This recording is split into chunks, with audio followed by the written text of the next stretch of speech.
सुर्खेत जिल्ला लेकबेसी नगरपालिका अन्तर्गत लेकबेसी वडा नम्बर 10 बडीपाटी स्कुल डाँडा भट्टेघारी हुँदै शान्तिपुरसम्मको हरियाली दृश्य यस्तै छ हजुर। हाम्रो सानो गाउँ रमाइलो छ, शान्त सुन्दर अनि रमाइलो छ हो हाम्रो गाउँ। यस्तै छ, सबैजना घुम्न आउनु होला।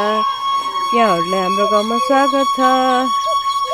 सँगै रहेको लेकबेसी नगरपालिका र वीरेन्द्रनगर नगरपालिका छुट्याइने झुप्रा खोला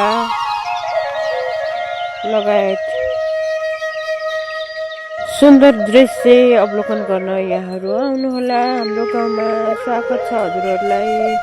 सानो गाउँ, सुन्दर ठाउँ यस्तै छ हजुर। हाम्रो गाउँमा हजुरहरूलाई स्वागत छ। रुगा लाएर के गर्नु हजुर, यस्तै छ।